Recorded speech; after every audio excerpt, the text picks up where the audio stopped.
We got another London game this week. Jacksonville and Chicago. The Bears favored by 2.5. The total around 44.5.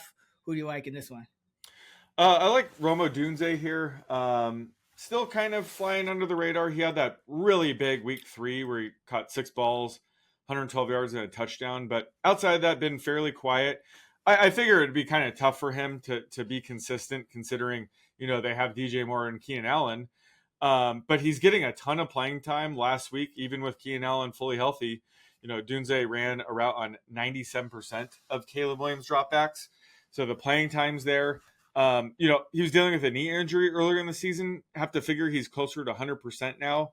And Caleb Williams is just playing better week in, week out. So you'd have to figure, that's going to help Odunze long term. And they, for whatever reason, they haven't really been connecting on downfield throws.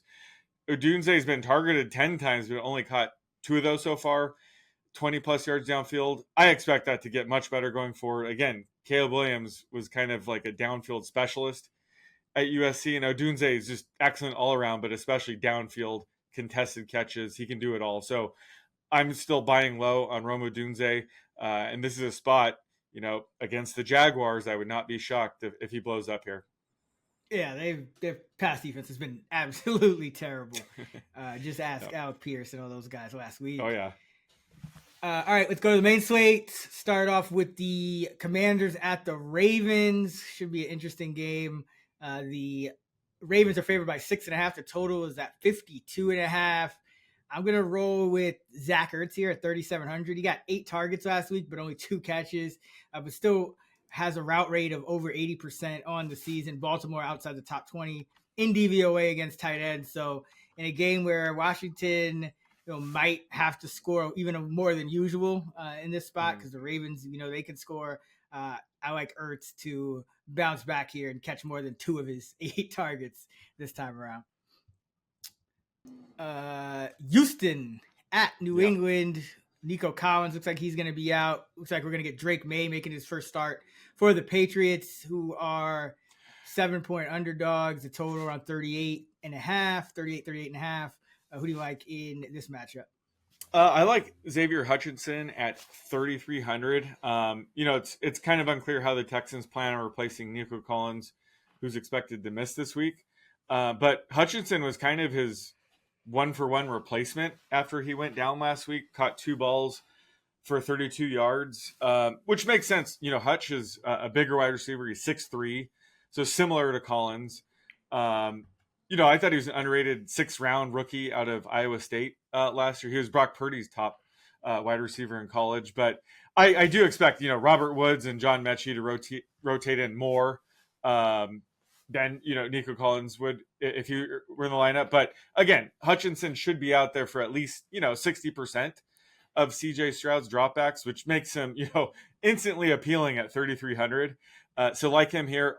Also worth pointing out, now that Drake May is the starting quarterback, maybe Jalen Polk will finally have a breakout game because he's getting a ton of playing time.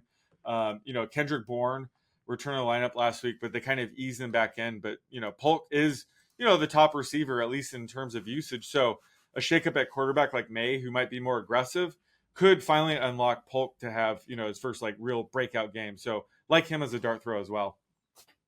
Yeah, I've been kind of waiting for him to blow up, but he has been seeing an uptick in usage. So I think long term it'll probably be him, Bourne, and Douglas as the top 3 in that Patriot offense. All right, Cleveland at Philadelphia. It's always tough with the Eagles because they don't play out their backups a ton if guys are healthy. So we're going to go to Elijah Moore again here. He didn't do much of anything last week, but 3,300, still has an 81% route rate on the season, and the Eagles are giving up the 3rd most fantasy points to wide receivers. So as long as Moore is still out there, running a route as that number 3 wide receiver, it'll probably be ugly, but he's probably going to pop again one of these days. So like him at 3,300. No, love him long-term, sneaky and deeper fantasy leagues, because we might see Jameis Winston soon, and we might see Amari Cooper get traded. So I think both those things happening might, unlock more for more consistent value week in, week out. Yeah, definitely. Right now he's kind of stuck as that slot 3rd receiver. All right, Colts at Titans. The Titans are about 1 point underdogs on the road. The total's around 43. Who do you like here? I'm going to go with the rookie here, A.D. Mitchell at 3,900. Still unclear, who's going to start for the Colts this week. But either way, he offers, some like deep downfield catch potential here. He's kind of like the Dontavian Wicks of this wide receiver group. Like, he's very talented, but it's going to be hard for him to really get playing time unless one of the top three receivers go down. But having said that, he is still running a route on, about a quarter of the dropbacks. And he's been so close on a ton of big plays. Again, when he's in the game, he typically gets those high value, downfield targets, potential touchdown targets. And last week, he finally cashed in with a 4-catch, 38-yard game. Certainly it would help if Flacco's under center, but even Anthony Richardson could give him a deep shot or two that they could connect this week. So I think he's still sneaky in like larger GPPs. I think he's worth a flyer at 3,900. Really, with whether it's Flacco or Richardson under center this week.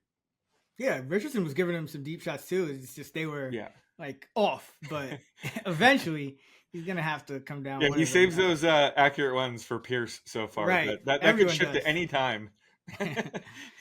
Oh man. All right, Cardinals at Packers should be a pretty high scoring game. The total is 49.5. Packers favored by 5. I'm gonna go with Emmanuel Wilson here. He's 4,300. I feel like Tucker Kraft would be cheating. He's a little more expensive, but Wilson is averaging just under 10 touches a game his last 3. So in a high scoring game, like Green Bay mixing in Wilson a little bit more, I think he's a good bet to pop. And Arizona's run defense has been pretty shaky. So like Wilson here at 4,300. Saints hosting the Bucks, 2.5 point underdogs. The total 42.5. Probably no Derek Carr here. Yeah. Jake Haener finished the game for him on Monday night. Who do you like in this one? I'll go with Taysom Hill at 4K. These are just two pretty top-heavy offenses, so it's kind of hard to find like a value dart throw kind of guy, especially with Derek Carr potentially out. The Buccaneers wide receiver 3 situation is worth monitoring. Maybe Sterling Shepard can get another start here, but I like Taysom Hill, assuming he could suit up. I mean, he is dealing with a pretty rough rib injury, but with Carr potentially missing, I think they really want him back in the lineup. So if he goes, I expect them to lean on Taysom even more, maybe taking more snaps under center, maybe even attempting a few passes. We haven't seen that as much lately, but with Carr out, you never know. But I think, I like tapping into his upside if he plays. And he'll probably have, the injury icon next to his name all week. So I would expect his rostership to be very low, which is always nice for GPPs when you have a guy with a high ceiling like Taysom. Again, still early in the week, no clue if he's going to play this week. But if he does, I like him here. Yeah, and it's always nice to get him like that first game back before people kind of catch on to him. I think he had that he missed, week 3 and then came back in week 4 and had the 2 touchdowns and then got hurt again. So, it's got to catch him before everyone catches on. Because if he's healthy 2 weeks in a row, they usually like, all right, we're not going to use him that much this week because they're expecting it. So, all right, let's go to the Steelers at the Las Vegas Raiders. The Raiders are 3-point underdogs. The total 36.5. Jeez, another Pittsburgh favorite on the road spot. Oh, man. Uh-oh. I'm going to go with Trey Tucker here for the Raiders. So Pittsburgh, we know that they can guard number 1 receivers. I don't think Devontae Adams, he's probably not playing for them again, period, for the Raiders. Mm-hmm. So I think that's going to be Myers. But Pittsburgh's number 3 in DVOA against number 1 wide receivers because they have Joey Porter Jr., but they're outside the top 20 versus all other receivers. So I think Tucker is in a good spot here. He's got some speed. He also has 3 rushing attempts over the past 2 games, so and 5+ targets in each of the past 3. So he's been a pretty solid, has a pretty solid floor in terms of the usage.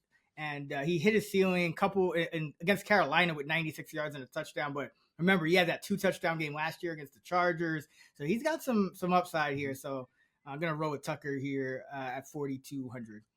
Especially if AOC starts. I have built in my model, if AOC starts, boost Trey Tucker by like 20%. That 2 touchdown, that random 63-point Yeah. outburst on Thursday Night Football was Aiden O'Connell slinging it to, well, Devontae Adams too, but Trey Tucker. They just had the chemistry from, preseason. They were on this, the second team unit.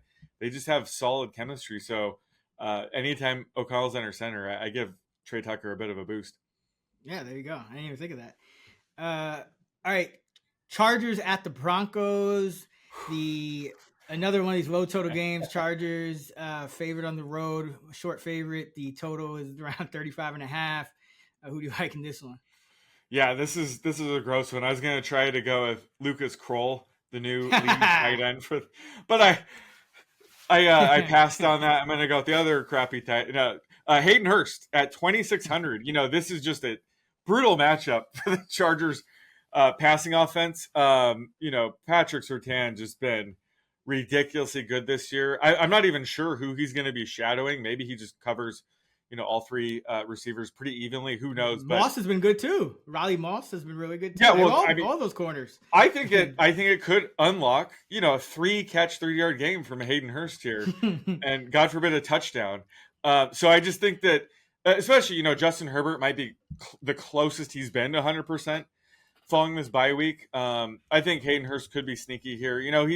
He's averaging a 72% routes run rate. He's clearly the lead pass catching tight end in this offense. So at 2,600, certainly in bigger GPPs, I doubt his rostership's going to be, higher than 5%. So I think he's a sneaky flyer here. And again, we're just banking on a cheap touchdown. Yeah, Hurst should be healthy too. He was a little banged up going into the bye. Cowboys hosting the Lions. This should be another high-scoring game. Total 52.5. In this one, the Lions are short favorite.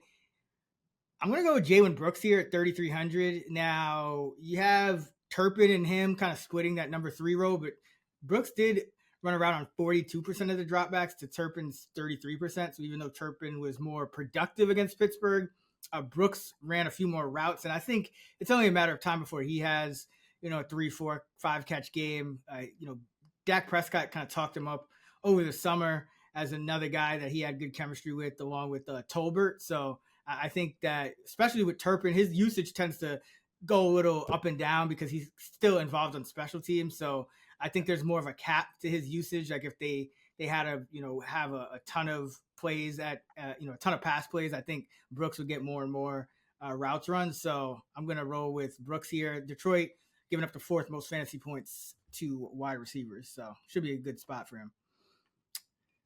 All right, Falcons at the Panthers. The Panthers are 6-point dogs.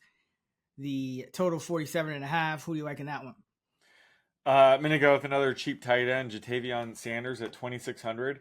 Tommy Tremble's in the concussion protocol, I believe. So typically you would expect him to miss at least one game. That seems to be the median now. And, Sanders, whenever Tremble's out, operates as the clear lead tight end. Ran a route on 74% of Dalton/Bryce Young dropbacks. Only caught 3 balls for 13 yards, but he is, a 4th-round rookie. He's pretty raw, so he's the kind of player you'd expect to just get better week in, week out. Plus, Xavier Legette is banged up, so if he's limited or misses, could be more targets for him. If Legette is, out in this game, Jalen Coker could be a sneaky flyer. He was operating as a top 3 receiver. He might even push Jonathan Mingo down the depth chart at this point. He looked pretty solid, all things considered. So I think he would be sneaky in this game if Legette were to miss as well. Yeah, top 3 receiver, top 3 name. It all kind of adds up for Jalen Coker.